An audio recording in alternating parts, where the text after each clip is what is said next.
Fernando Valenzuela vistió estos colores. Jugó en este estado, jugó para los Charros de Jalisco en los años de 1992 y 1994. Pero antes de dejarnos ver desde muy cerca toda su calidad, brilló en el mejor béisbol del mundo. Para empezar allí, un camino que lo llevaría a ser novato del año y ganador del premio Cy Young de la Liga Nacional en el año de 1981 con los Dodgers de Los Ángeles. En su primer año completo en Grandes Ligas con los Dodgers, fue el lanzador del juego inaugural de la temporada del año 1981, año en el que además ganó la Serie Mundial, donde aportó la victoria en el juego número 3, primero en Los Ángeles, cuando los Dodgers perdían 2-0 frente a los Yankees, realizando aquello que más lo caracterizó, lanzar completo por las 9 entradas. Fernando logró completar 113 juegos en MLB, de un total de 424 aperturas. Fernando lanzó un juego sin hit ni carreras el 29 de junio de 1990 contra los Cardenales de San Luis. Ganó el Guante de Oro en 1986. Participó en 6 Juegos de Estrellas. Ganó 3 Bates de Plata. El pitcher mexicano con más victorias en MLB con 173 y más ponches con 2074. Fernando es sin duda el jugador mexicano de mayor referencia en la historia del béisbol de las Grandes Ligas. Hoy Fernando se encuentra nuevamente con la posibilidad de llegar al Salón de la Fama, dado a que el comité de la era moderna está en posición de volver a votar por él o de darle esa oportunidad de alcanzar esta inmortalidad que tanto merece. Los números tal vez no digan todo, y para ello vamos a contar con la voz de Alfonso Lanzagorta, quien nos va a contar desde la perspectiva del pueblo mexicano, desde la perspectiva de un analista de béisbol mexicano, qué tan importante es Fernando Valenzuela dentro de la historia de la pelota de México, no solo por el béisbol, sino por su importancia cultural, por la fernandomanía y por todo lo que logró siendo jugador de los Dodgers. Fernando Valenzuela puede no tener en números ninguno de los requeridos tradicionalmente para entrar al Salón de la Fama de Cooperstown, pero si todo en esta vida fueran números y estadísticas, episodios como los de Yoshinobu Yamamoto o Sandy Koufax en Serie Mundial serían imposibles, y el béisbol sin ellos tendría mucho menos sabor, sería más pequeño y monótono. Fernando fue grande como lanzador e inmenso como fenómeno social. En un tiempo en que las noticias eran huelgas en el béisbol y problemas económicos graves tanto en México como en los Estados Unidos, con ese físico por el que pocos hubieran apostado, Fernando fue tan grande y tan improbable como aquel cuadrangular de Kirk Gibson en 1988.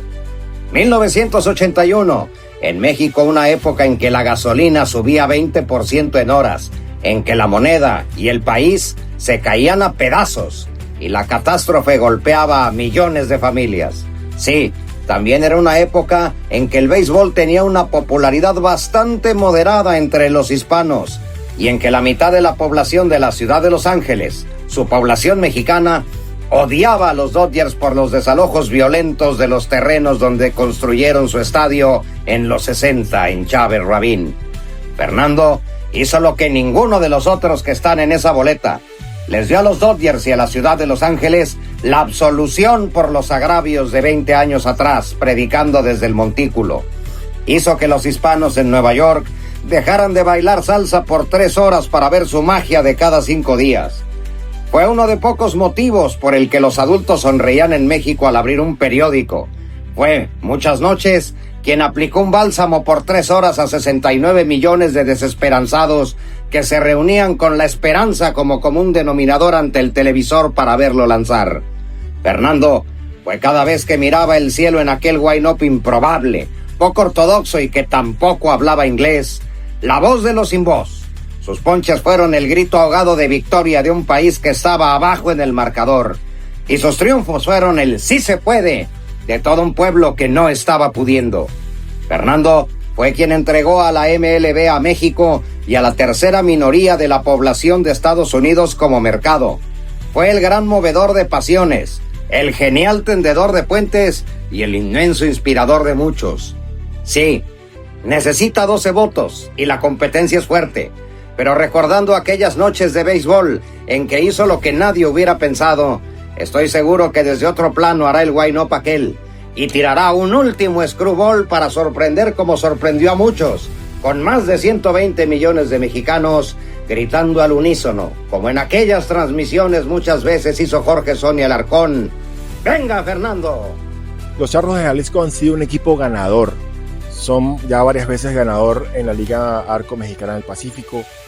El hecho de saber que con esta organización jugó Fernando Valenzuela es entender por qué ese ADN ganador tiene tanto tiempo en esta organización.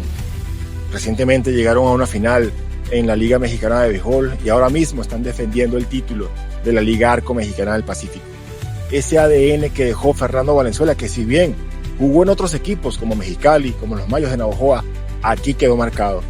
La estatua que recibe el fanático en la entrada al estadio, el saber la historia de Fernando Valenzuela con este equipo, por supuesto que nos da razones para pensar la posibilidad real de que finalmente Fernando Valenzuela esté en el Salón de los Inmortales en Cooperstown.